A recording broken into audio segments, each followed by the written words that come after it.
आपका first project था बॉबी जासूस, तो वो प्रोजेक्ट हैदराबाद से फाइनलाइज हुआ था? नो, आयरॉनिकली मेरा बॉम्बे शिफ्ट होने के बाद भी काम हैदराबाद से ही शुरू हुआ था। मुझे याद है मैंने कुछ न्यूज़पेपर आर्टिकल्स में भी कहा था कि जब मैं पहली बार विद्या बालन जी को मिला तो बड़ी मैटर ऑफ फैक्टली हाथ बढ़ा के कहा, हाय विद्या। तो उन्होंने, विद्या बालन को कौन नहीं जानता यार, आप क्यों हाय विद्या कैसे कर रही हैं आप? सो बात करते Naga Chaitanya, you have worked and he is a south superstar. Oh yes. उनके साथ काम करके कैसा एक्सपीरियंस था? तो इतना, when you come from so much generational legacy, एक एटीट्यूड ना आ ही जाता है। पिछले 5 साल में अब कास्टिंग वाले पोर्टफोलियो नहीं, इंस्टाग्राम लिंक मांगते हैं। उसमें आपको कितना शिफ्ट लगा? हाँ यार, ये थोड़ा सा ना लगता है कि हाँ शायद सोशल मीडिया पर और एक्टिव होंगे तो फर्क पड़ेगा, बेहतरी होगी in terms of work opportunities. As a dubbing artist also आपने अल्लू अर्जुन, सैफ अली खान जैसे बड़े बड़े नामों के लिए भी आवाज दी है। It is something else, I am telling you. आप ऐसी कई फिल्में देख लेंगी जहाँ पर ओरिजिनल लैंग्वेज में जो काम हुआ है वो अच्छा हुआ है, लेकिन जब उसको एक बहुत ही अच्छे डबिंग आर्टिस्ट ने उस दूसरी भाषा में डब किया है, वो कैरेक्टर उठ गया है, बहुत गजब उठा है। जिसका एक बहुत बढ़िया एग्जाम्पल है बाहुबली। लेकिन जब शरद केलकर की आवाज़ आप सुनते हैं बाहुबली में, और जब वो कहता है कि बाहुबली यानी मैं, तो वो एक अलग लेवल पर ले जाता है उसको। और ख़ासकर जब मैं अल्लू अर्जुन के लिए डब कर रहा था फॉर पुष्पा 2, और इंग्लिश में मैंने डब किया उनके लिए, मुझे याद है वो रोई खोंस के जब मैं उसके लिए वो डब कर रहा था और उसके डायलॉग और सीन्स को हम इंग्लिश में कर रहे थे, तो बहुत मज़ा आया था करने में। Very nice.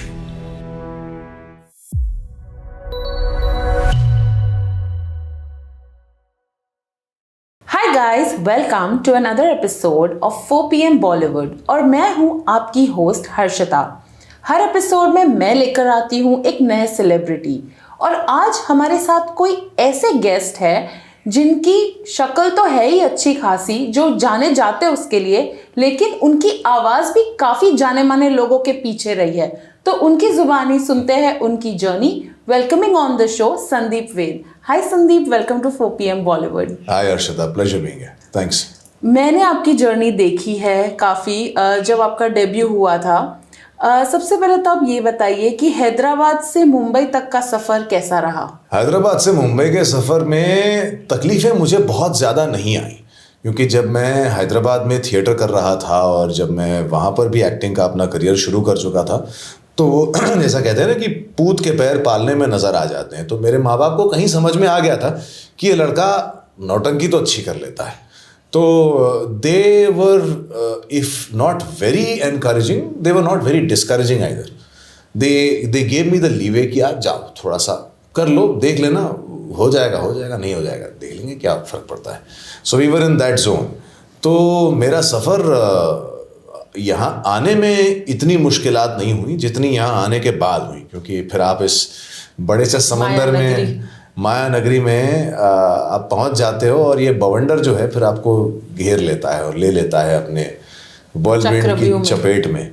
तो हाँ, so it was more when I move to Bombay and when I आटे दाल का भाव लिटरली जब पता पड़ा, तब समझ में आया। क्योंकि वहाँ तो आप एक बहुत ही शेल्टर्ड सी लाइफ में जी रहे होते हो, आपके माँ बाप के घर में रह रहे हो, थिएटर कर रहे हो, और अपनी एक ककून में आप हैं, बबल में हैं। बट या व्हेन द बबल बर्स्ट्स, तो मज़ा भी आया, और बट रियलिटी हिट डेफिनेटली। तो जैसे आप बॉम्बे आए थे, आपका फर्स्ट प्रोजेक्ट था बॉबी जासूस, तो वो प्रोजेक्ट हैदराबाद से फाइनलाइज हुआ था कि यहाँ आके ऑडिशन देकर आपको वो पिक्चर मिली? नो, आयरॉनिकली मेरा बॉम्बे शिफ्ट होने के बाद भी काम हैदराबाद से ही शुरू हुआ था। अच्छा। मेरा ग्रुप है वहाँ पे, थिएटर ग्रुप कॉल्ड सूत्रधार। इस फिल्म की हैदराबादी कास्टिंग सारी सूत्रधार ने की है, और उन्होंने मुझे बॉम्बे से ऑल द वे हैदराबाद बुलाया एक ऑडिशन के लिए। मैं फाइनल हुआ एज अ हैदराबाद टैलेंट, और सारी शूट लगभग वहीं पर हुई। लेकिन एक जो बॉम्बे में हमारी शूट हुई थी एक गाने की, तो मुझे याद है, despite being a Bombay boy, Bombay citizen, I was paid to fly to Bombay, because आप तो हैदराबाद टैलेंट की तरह सेलेक्ट हुए ना। So all the times I had to go to Hyderabad for a shoot, I was not paid conveyance. But when I had to come to Bombay, मुझे बॉम्बे घर वापस आने के लिए फ़्लाइट की टिकट मिली। तो हाँ, मेरा सिलेक्शन फ्रॉम हैदराबाद हुआ और yeah that was my first Hindi film. First Hindi film, वो भी with somebody like a Vidya Balan and Dia Mirza being a part of it. आपका बॉन्ड काफी ऑफ स्क्रीन भी अच्छा था, क्योंकि मैं आपको पार्टीज में भी देखा था। How was the whole experience? It was amazing. मतलब आप एक्सपेक्ट नहीं करते हो कि इतने बड़े नाम, इतने वार्म होंगे, इतने डाउन टू अर्थ होंगे। मुझे याद है मैंने कुछ न्यूज़पेपर आर्टिकल्स में भी कहा था कि जब मैं पहली बार विद्या बालन जी को मिला तो बड़ी मैटर ऑफ फैक्टली हाथ बढ़ा के कहा, हाय विद्या। तो मैंने, विद्या बालन को कौन नहीं जानता यार, आप क्यों हाय विद्या कैसे कर रही हैं आप। दिया मिर्ज़ा के साथ भी वही होता। मुझे याद है हम लोग वैनिटी वैन्स के बाहर बैठे थे और एक वैनिटी से दिया जी निकली और उनको पहचान तो लिया, लेकिन आप सामने से इंट्रोड्यूस करने से ना थोड़ा सा कतराते हो कि ऐसा ना लगे कि बंदा थोड़ा सा चेप हो रहा है। या वो वहाँ आई, सेम टेबल पर मेरे साथ बैठी। मैं जानता हूँ कि वो उस फिल्म की प्रोड्यूसर हैं, ऑब्वियसली वो मुझे जानती हैं, मैं उनको जानता हूँ, लेकिन वो बात करने में ना थोड़ा सा वो हो रहा था। तो मुझे याद है 2 मिनट बैठी वो और लोगों से बात की और फिर सामने से बात की कि hi I am Diya, you're Sandeep right, yeah we saw your audition, very nice. तो वो ब्रेकिंग ऑफ द आइस सामने से की दोनों ने। और थ्रू आउट द शूट मुझे याद है दिया जी के साथ एक बहुत ही प्यारा बॉन्ड फॉर्म था, विद्या जी के साथ ऑन स्क्रीन और दिया जी के साथ ऑफ स्क्रीन, कि वो मुझे उसके बाद कई बार आउट ऑफ द ब्लू कभी मिल गई। एक आध बार मुझे याद है, एक बार वो एयरपोर्ट पर मिली थी मुझे, एक बार कहीं और मिली थी। So the catching up or meeting each other is a very warm experience. I still get really warm vibes from her. ऐसा नहीं कि काम खत्म तो रिश्ता खत्म, या she will not be as warm and courteous as she was back then. That's what she's got a heart of gold, man. तो जब एक प्रोजेक्ट मिल जाता है उसके बाद असली स्ट्रगल होता है कि व्हाट नेक्स्ट। Oh yes. तो उसके बाद व्हाट नेक्स्ट का आपको कितने ड्यूरेशन लगा and what all went through? It took me a while, I think. See, आपका क्या होता है ना कि जब वो फिल्म आती है तो आपको लगता है that's it, I have arrived. फिर फिल्म आती है, फिल्म चली जाती है और आप वहीं के वहीं हैं। आपके the phone does not ring as much as you would like to at least. तो मुझे याद है कि soon after Bobby Jasoos released, I was offered a TV show और मैंने मना कर दिया था। मैं TV भी नहीं करूँगा यार, मैं अब तो मैं सिर्फ फिल्म करूँगा। तब it was I think in hindsight it was foolish to refuse TV because television was booming back then. Correct. And refusing that offer was not the best idea. But along the same time voicing happened to me. मेरे जो पहले voice coordinator हैं, जैसे casting coordinators होते हैं वैसे voice coordinators होते हैं। और आप शायद ये नहीं जानती कि विद्या बालन बड़ी एक्टर बनने के पहले भी एक वॉइस आर्टिस्ट थी। आरजे भी थी शायद। आरजे भी थी, वॉइस आर्टिस्ट भी थी। वो तमिल में डब किया करती थी। अच्छा। तो उनसे तमिल में डब करवाने वाले जो वॉइस कोऑर्डिनेटर थे, उन्होंने ही मुझे सबसे पहली बार वॉइसिंग या डबिंग में चांस दिया बॉम्बे में। ओह। तो जब मैंने उनको बोला कि यार मैं विद्या जी के साथ एक फिल्म कर रहा हूँ, अरे विद्या, अरे मेरे पास आती थी, वो तमिल में डब करती थी, आज भी उसको फोन कर, बोल मैं टाइगर के साथ बैठी हूँ, देख क्या बोलेगी वो। So that is where the bond form कि अरे तूने विद्या के साथ काम किया है, मैंने भी विद्या के साथ काम किया है। एंड देन ही सजेस्टेड कि यार सुन, तेरे को सिंधी आती है ना? मैंने कहा सिंधी आती है, मैं सिंधी हूँ, लेकिन इतनी अच्छे से नहीं आती। He called me because there was one ad, just one ad that had to be dubbed in Sindhi, जो आज तक कभी किसी और ad के साथ नहीं हुआ। Wow. Because Sindhi is not a very Sindhi ad, हाँ, it's not a very conventional language. Exactly, it's not a very mainstream regional Correct. language. But वो एक ad जो थी प्रधानमंत्री जन धन योजना की थी, और उस ad में सिंधी की भी रिक्वायरमेंट आई थी कि नहीं, हमें चाहिए कि ये सिंधी में भी डब हो। वहाँ से मैंने उनके साथ सिंधी में डब करना शुरू किया, फिर साथ ही साथ तेलुगु में डब करना शुरू किया, और देखते ही देखते कुछ 3000 एड फिल्म्स, कॉर्पोरेट फिल्म्स के वॉइस ओवर मैं अभी तक कर चुका हूँ। तो कारवां वहाँ से शुरू हुआ। तो शायद मैंने वो टीवी शो रिफ्यूज़ किया उसी के आसपास, लेकिन ये वॉइसिंग को रिफ्यूज़ नहीं किया मैंने, वो अच्छा किया। तो वो कहते हैं ना, sometimes there is a fork, आप जो चॉइस लेते हैं आपकी ज़िंदगी फिर वही करवट लेती है। तो मैंने ये वाला रास्ता लिया, तो ये करवट के साथ मैं यहाँ पहुँचा हूँ। तो टेलीविजन की भी बात करें तो आपने एक शो वैसे किया था, तू कौन मैं कौन। Oh yes, that was a very interesting, very entertaining show. In fact, उस शो का जो लीड है रोनित, वो मुझे हाल ही में मिला वापस। वेव्स करके हमारा एक इवेंट हुआ था ना बॉम्बे में। यस तो करेक्ट। वेव्स में वो मुझे मिला रोनित, पहचानने जैसा नहीं बचा है वो, अब वो मतलब एकदम अलग हो गया है। And it took me a second to recognise him, but yeah it was a lovely show जो बहुत फ्यूचरिस्टिक था। मतलब आज के दौर में अगर वो शो रिलीज होता तो शायद उसे ज़्यादा एक्सेप्टेंस मिलती, बट वो एक बहुत ही कमाल का शो था बिंदास के लिए जो हमने किया था। और नरेंद्र झा जी के साथ काम करने का मौका मिला था, जो मतलब in many ways I have learned from him as an actor, the late Narendra Jha, because he is no more. तो वो बहुत अमेजिंग एक्सपीरियंस था। फिर आपने कंसिडर करना स्टार्ट किया ना, आपको आया भी? आया, हाँ, television then came to me, and at the same time Telugu cinema also happened. But 2016 के आसपास मैंने एक और टीवी शो किया था तेलुगु में जिसका नाम था स्वर्ण खड्गम, और वो प्लान ये था कि हम टेलीविजन पर बाहुबली बनाएंगे। Okay it was from the same production house Arka media जिन्होंने बाहुबली बनाई थी। Okay. And I played the big bad guy of the show, and I thought now I have was it arrived. Like Rana basically? It was like the character of, मतलब equivalent to Yeah. the magnanimity of Rana as a villain, and then you think, okay, now you've arrived. But होता है, arrive करने में बहुत वक्त लगता है। That show shut down in about a year. Then I did another Telugu TV show called Rudrama Devi, जो star माँ पे आया था। That was the only Telugu TV show that was shot in Bombay. Oh wow, तो आपका वहाँ का भी काम यहाँ पे ही हो गया। वहाँ का भी काम यहाँ पर भी हो गया, and I was one of the few actors जो बॉम्बे से चुने गए थे, क्योंकि मुझे तेलुगु भी आती थी और मैं उस रोल में फिट भी बैठता था। मैंने कुछ 100 एपिसोड किए उस टीवी शो के भी। That was between the first and the second wave, और वो सेकंड वेव आई और वो शो भी बंद हो गया। तो डिसअपॉइंटमेंट्स काफ़ी रही, और अलग अलग राहों पे अलग अलग ऑप्शंस, आपको चॉइसेस भी लेनी पड़ी हैं। करेक्ट। बट जहाँ तक भी पहुँचे हैं, बट काम चल रहा है, then there is no complaint. हाँ, उन्हीं चॉइसेस की वजह से पहुँचे। करेक्ट। तो तेलुगु सीरियल भी किया है और एक हिंदी प्रॉपर टेलीविजन शो भी किया है। डिफरेंस कितना होता है प्रोडक्शन में, मेकिंग में?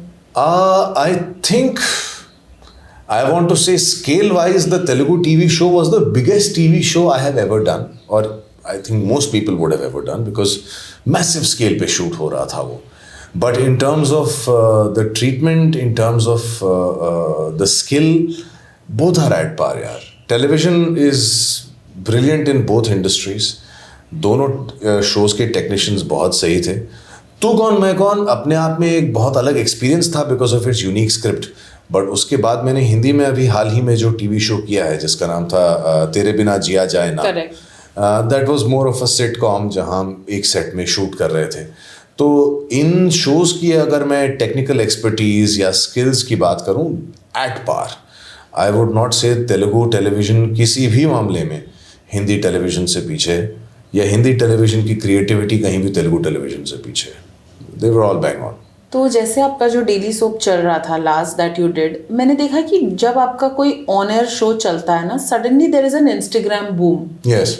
एंड ऑल्सो जो फैन क्लब्स होते हैं आपके को स्टार्स के, they also start following you. How was the growth आपने डिजिटली देखा after the show? Oh yes, there was a lot of influx. You know, co-actors के साथ हमने बहुत सारा कंटेंट बनाया, एंड शो की भी पॉपुलैरिटी थी काफ़ी। So there was a good influx of fans and fans of other actors following. So yes, it was a very pleasant experience both on screen and on the small screen as well. बात करते हैं fans की, तो ऐसे आपको अजीबोगरीब DMs या ऐसा कुछ that you would like to share? आते हैं यार, काफ़ी ऐसे डीएम्स आते हैं। एक बंदे ने मेरी एक फ़ोटो मुझे ही भेजी हाल ही में और कहता इसे अपनी डीपी बना दीजिए आप, ये बहुत अच्छी है। मैंने कहा मेरे ही इंस्टाग्राम से उठा के मुझे ही फ़ोटो भेज रहे हो, बोल रहे हो इसको डीपी बना दो। मेरी जो मर्जी होगी मैं बनाऊंगा यार। But anyways, the best thing is लड़कों को लड़कों के डीएम्स, मैं हाल ही में जिनसे भी बात करती हूँ, it's more of main DMing man. Well, I don't know, and I don't question the intention behind it. Maybe they're just fans. एक मेरे साथ बहुत ही इंटरेस्टिंग किस्सा हुआ था। मेरी एक हाल ही में फिल्म आई है Arjun son of Vyjayanthi Telugu film, और उसके 1 महीने पहले ही एक और बहुत बड़ी फिल्म आई है जिसका नाम है तंडेल।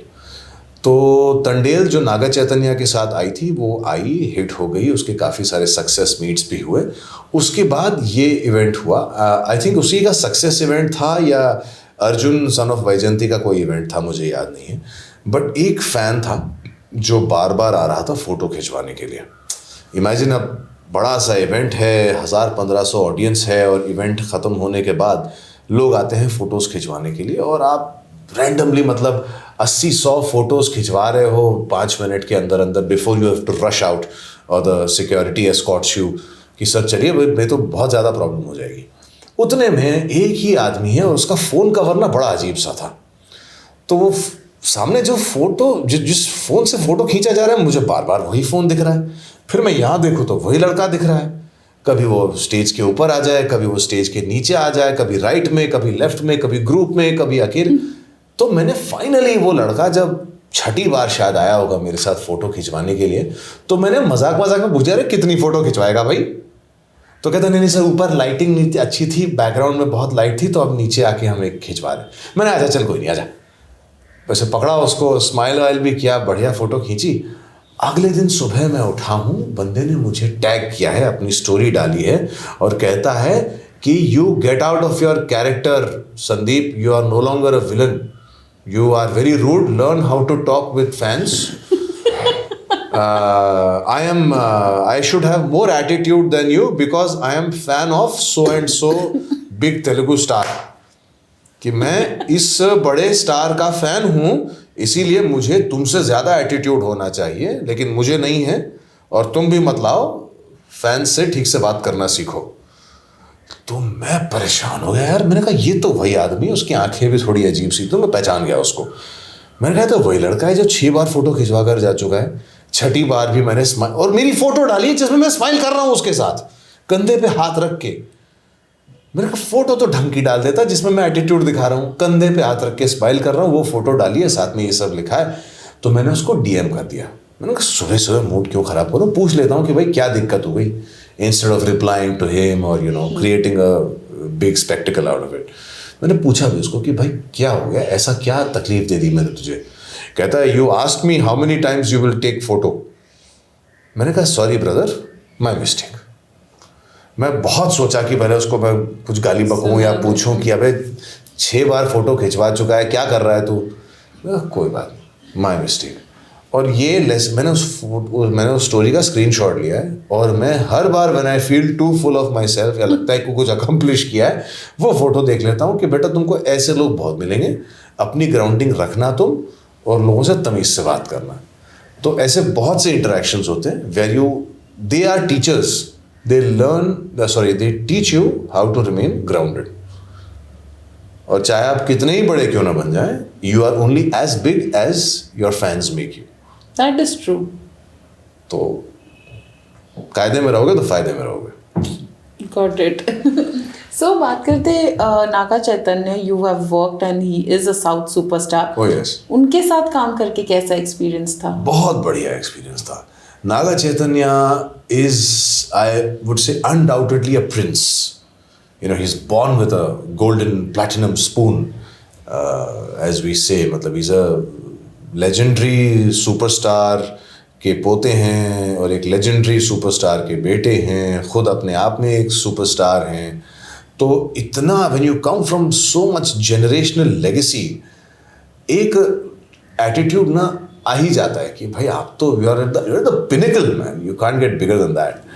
But इस बंदे में बिल्कुल नहीं है, इतना ज़्यादा डाउन टू अर्थ, इतना ज़्यादा हम्बल, बातचीत में एकदम प्यारा, dedicated to his craft, bang on time बंदा सेट पे होगा।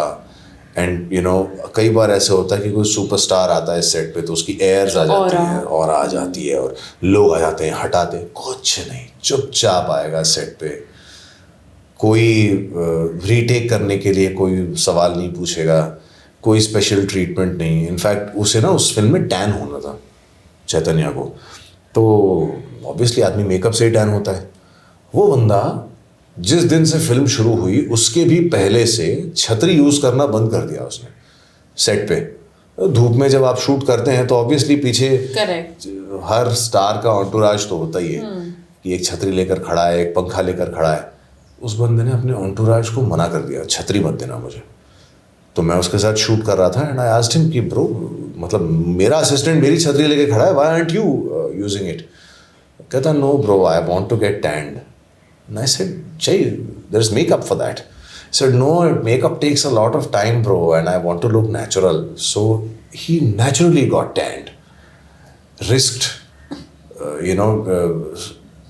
it's not just tan that you get from such harsh sun. आपको sunstroke हो सकता है, आपकी skin खराब हो सकती है.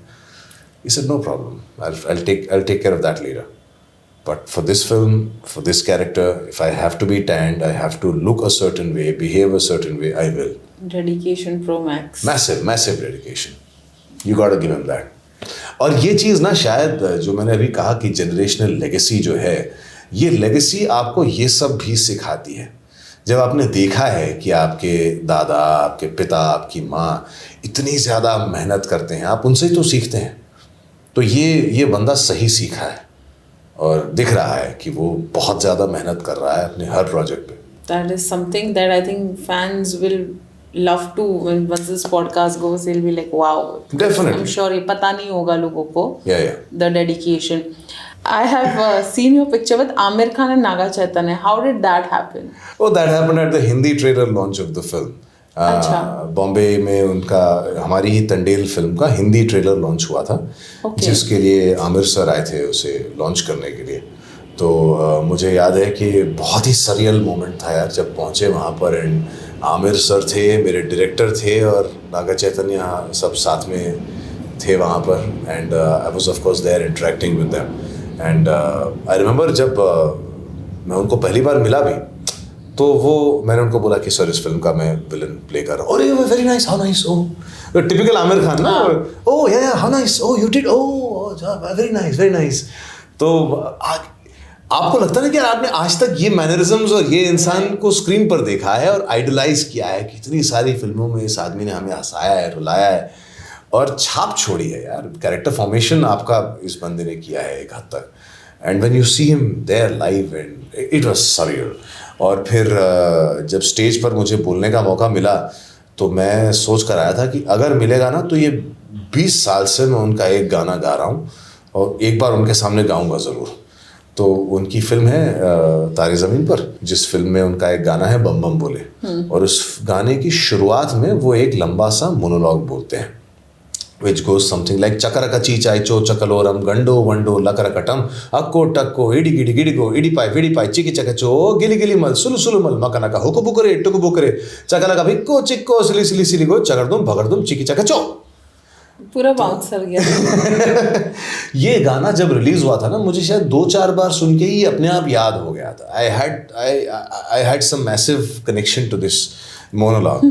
तो ये मैंने उनके सामने स्टेज पर ये मोनोलॉग बोल दिया एक ही सांस में and he was very impressed. He was like oh, so his reactions went like oh oh oh oh, अच्छा यहाँ तक बोल दिया, अरे पूरा बोल दिया, क्या बात है यार। फिर नागा चैतन्य को बोलता, मुझे भी याद नहीं था यार, ये तो इसने बोल दिया। And then he got up, he shook my hands. So it was a surreal experience having your hero in front of you and getting to recite a line of his own film and getting his appreciation at the same time. Wonderful experience.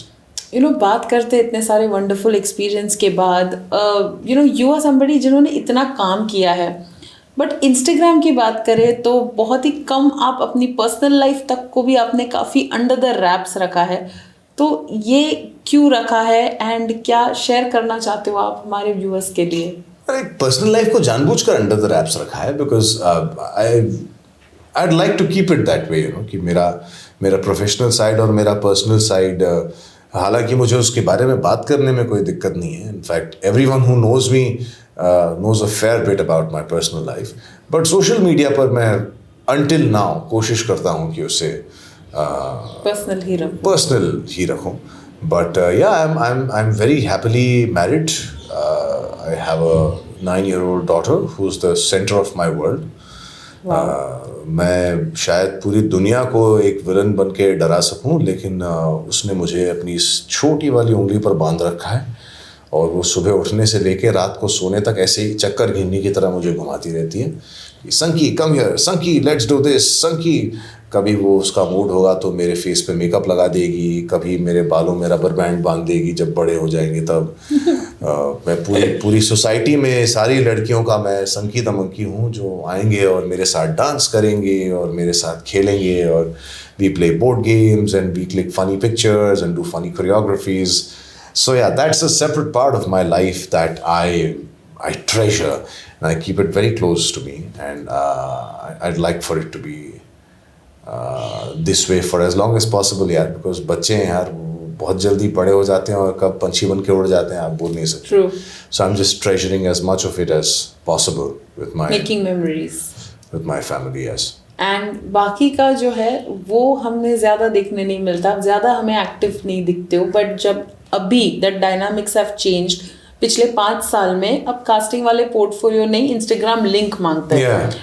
उसमें आपको कितना shift लगा? हाँ यार, ये थोड़ा सा ना लगता है कि इंस्टाग्राम लिंक तो आप शेयर कर ही लेते हो, बट लगता है कि हाँ शायद सोशल मीडिया पर और एक्टिव होंगे तो फ़र्क पड़ेगा और बेहतरी होगी in terms of work opportunities. But I somewhere feel that for someone like me who is more performance oriented, I still prefer the old school route where they ask for an audition or work links rather than the Instagram links. You know, it's unfortunate that I'm sure a lot of people get a lot of work because of their Instagram following or social media content creation or whatever, and they make a lot of money as well. I was just coming there. उन्हें घर बना लिए है TikTok और ये सब करके, तो घर से तो बहुत ज़्यादा बना लिया है कई लोगों ने, careers, Mahal, investments and portfolios और न जाने क्या क्या बना लिया है। तो या social media has changed the way the world works in just a matter of, I would say 3 years.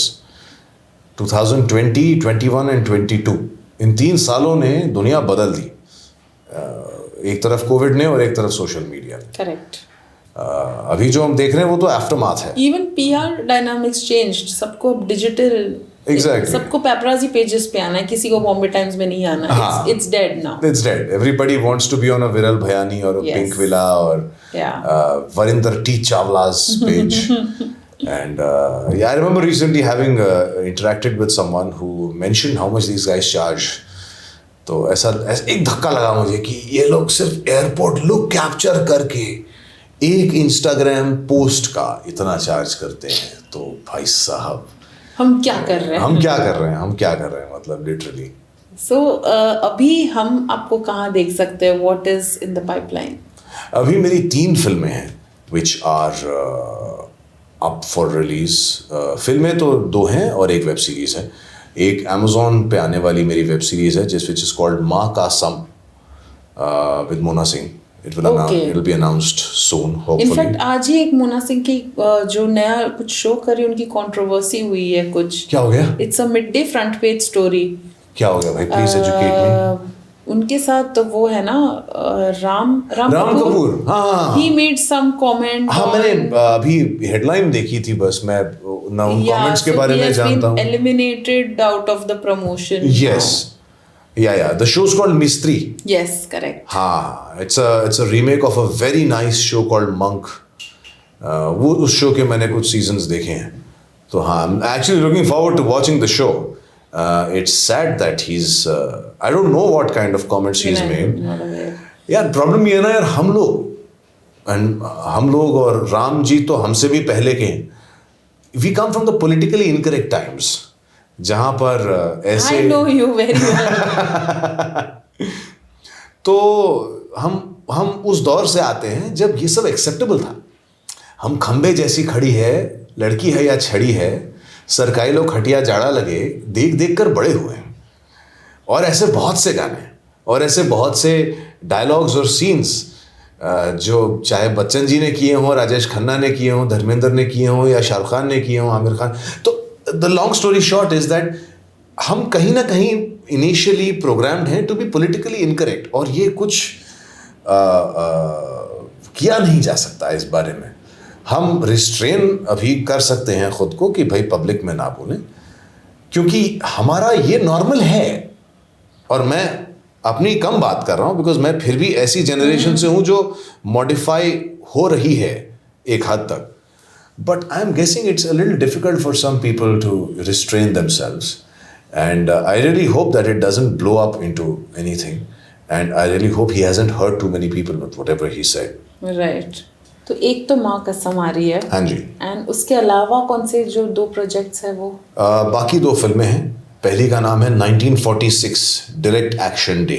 As the film's title suggests, it's a film based in 1946। Independence के ठीक 1 साल पहले सोहरावर्दी नाम के एक I want to say terrorist थे, अलगाववादी थे, जिन्होंने एक बड़ा मैसेकर ऑर्गेनाइज किया था, ऑर्केस्ट्रेट किया था ईस्ट बंगाल में। अच्छा। जो तब ईस्ट बंगाल था, फिर वो ईस्ट पाकिस्तान बना, अब वो बांग्लादेश बन गया है। ओके। तो वहाँ पर के हिंदुओं को बुरी तरह से मैसेकर किया गया था, और उस दिन का नाम था डायरेक्ट एक्शन डे। ओके। और उस पर बनी है ये film. And it's a Bollywood और it's a Hindi film which will also be released simultaneously in Bengali and Telugu. Okay. क्योंकि एक हैदराबाद के प्रोडक्शन हाउस ने बनाई है कॉल्ड पीपल मीडिया फैक्ट्री, लेकिन उन्होंने ये फिल्म प्राइमरली हिंदी में बनाई है। इसे तेलुगु और बंगाली में भी डब करके रिलीज किया जाएगा। तो ये फिल्म बनकर तो रेडी है।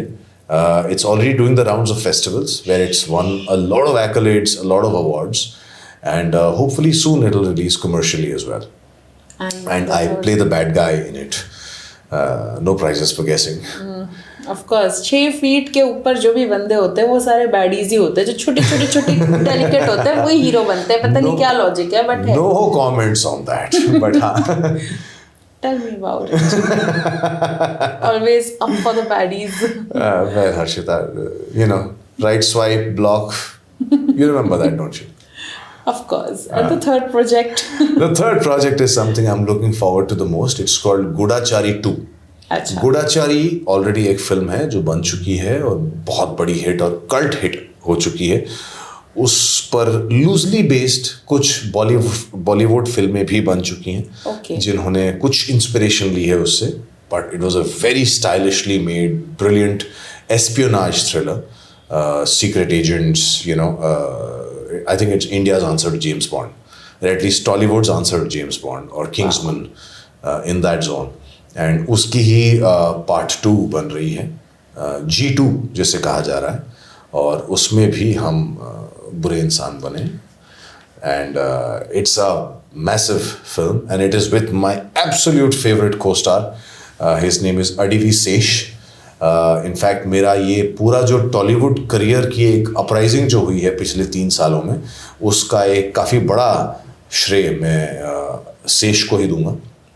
शेष के साथ मैंने एक फिल्म की थी जिसका नाम था मेजर में मेरा कैरेक्टर ज़्यादा बड़ा नहीं था, लेकिन उस कैरेक्टर को अच्छे से लिखा था शेष ने, और मुझे उसमें कास्ट भी किया शेष ने, और उसकी डब भी मेरे साथ उसी ने करवाई। और डब के दौरान वो मुझे आकर कहता है कि bro, Tollywood needs more actors like you, so stop trying to say that नहीं what you are doing is good enough. तब मैं डब कर रहा था एक रुद्रमा देवी तेलुगु टीवी शो मेरा तभी बंद हुआ था।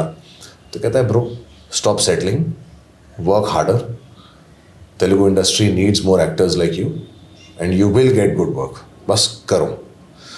तो मैंने, इतना बड़ा आदमी अगर बोल रहा है तो कुछ सोच कर ही बोल रहा होगा। उसके बाद मैंने काम ढूंढना शुरू किया तेलुगु इंडस्ट्री में। तो मैंने उसके बाद सीतारामम नाम की एक फिल्म की, 3 C's नाम की वेब सीरीज़ की, भामा कलपम 2 नाम की फिल्म की, रज़ाकार की।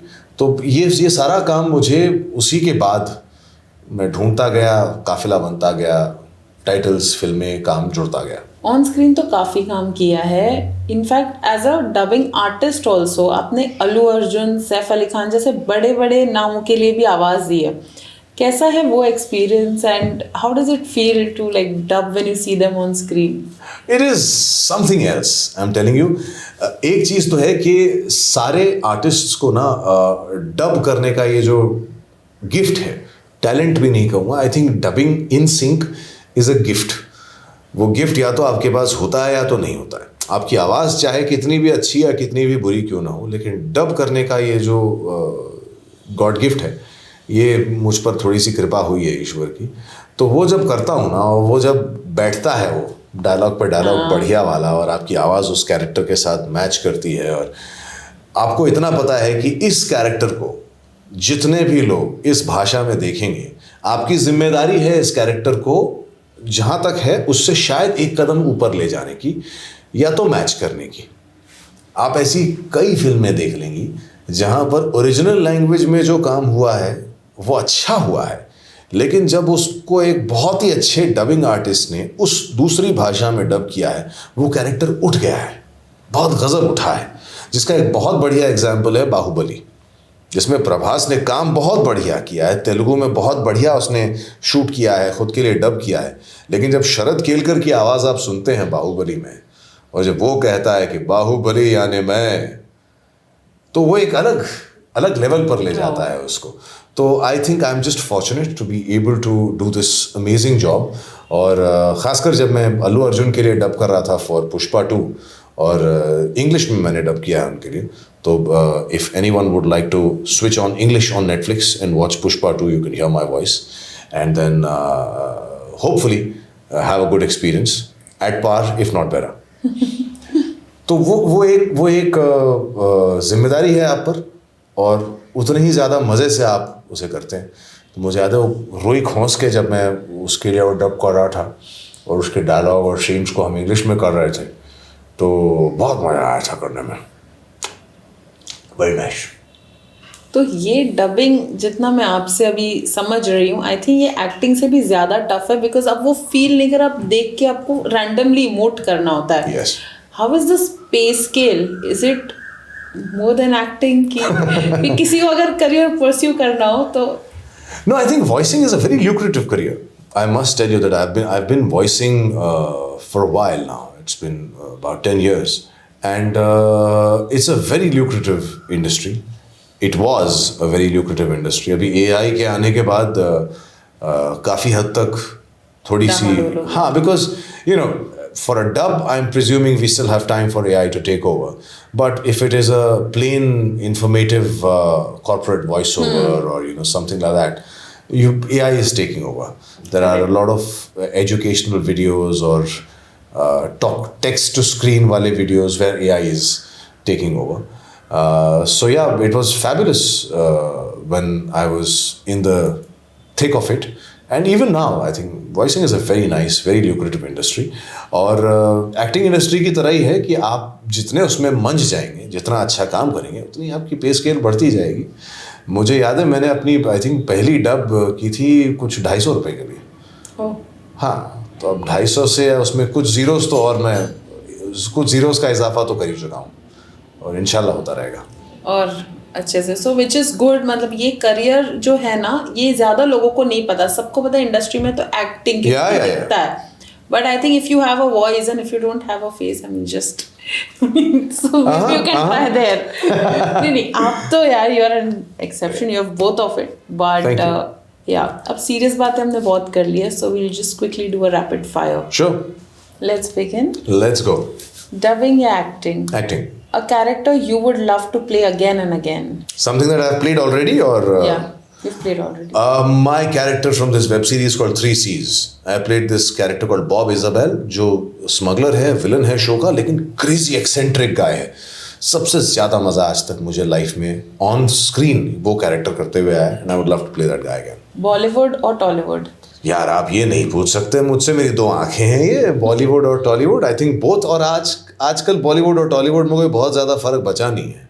हर बॉलीवुड फिल्म तेलुगु में डब हो रही है, हर हिंदी फिल्म में करेक्ट होना स्टार्ट हो चुके हो अब। अरे बिल्कुल नहीं यार, कोई खास फर्क बचा नहीं है। हर टॉलीवुड फिल्म में बॉलीवुड का विलन आ रहा है, और हर बॉलीवुड फिल्म में टॉलीवुड का एक्टर आ रहा है। So I think it's the same, it's one big industry now. One director you would say yes to without even reading the script. S Rajamouli. नाम में ही 2 ऐसे हैं यार उसके. Yes Rajamouli. Your go-to stress buster. My daughter. There's no bigger stress buster than her, and no bigger stress giver also. One actress you would want to do romantic scenes and be a co-star. अगर मैं लड़की होता तो बहुत आसान होता मेरे लिए जवाब देना. फॉर अ मेल एक्टर तो फिर वो शाहरुख खान होता, क्योंकि उस इंसान से आंख मिलाने. आप लड़की हो मैं हाँ अभी तक तो लड़का ही. I would say Deepika Padukone. I think romancing her would be. I think she'll match your height as well. Yes, ma'am. Theatre, dubbing, acting in OTT, doing a Bollywood film. If you have to rate 1 to 5 in like ascending order. I would still say theatre is number 1 because of how much I've learned from theatre and how much of an instant feedback you get from theatre. Acting in films would be number 2, whether it is Bollywood or Tollywood. You very cleverly just mentioned Bollywood. Let me clarify. Bollywood and Tollywood, cinema is cinema because it's larger than life. Then would definitely be acting for OTT. Because उसमें freedom मिलती है काफ़ी ज़्यादा. And dubbing for sure. और 5वां मुझे याद नहीं आपने क्या बोला था. डबिंग, एक्टिंग, हाँ यही बोला था मैंने. हाँ तो डबिंग को मैं आखिरी पोजीशन पर ला रहा हूँ बिकॉज सामने वाले ज़्यादा तगड़े हैं. Dubbing in no means is lesser enjoyable. I love to dub but then yes acting is my first love. अगर एक्टिंग और डबिंग नहीं कर रहे होते तो क्या कर रहे होते? मर चुका होता. एटलीस्ट अंदर से तो मर ही चुका होता. और क्या कर रहा होता मैं नहीं जानता हूँ. But I think I was born to act. So I am just glad I am. Describe Sandeep Ved in 1 word. Honest. I would say honesty is what I'm born with and I crave to achieve in everything I do. Okay, it was a fun rapid fire and it was a lovely conversation. जाते जाते अपने fans या aspiring actors या dubbing artists for that matter तो कुछ message देना चाहेंगे? आप सब स्पेशल हैं. कोई ये मत सोचिए कि यार ये आदमी लंबा चौड़ा है, अच्छी आवाज़ है, इसीलिए ये यहाँ तक पहुँचा है. आप सब स्पेशल हैं. आप सब में प्रतिभा है. कुछ ना कुछ तो है. तो find out what your niche is and work on it. And who knows man, you could be the next big thing. Man, girl, irrespective of gender, caste, creed, wherever you're from. आज वो दौर है जब आप जहाँ पर भी हों, जैसे भी हों, अपना टैलेंट दुनिया को दिखा सकते हैं. And if you have it in you, you'll make it, man. Man, woman, you know what I'm saying? Yeah. So just go for it. Don't think twice. Thinking twice, I think, is one of the biggest curse you can have. सोचने का नहीं, बस कर डालने का. Thank you so much. I hope लोग देखेंगे and apply करेंगे. And it was indeed an insightful conversation. Thank you. Thank you so much for having me.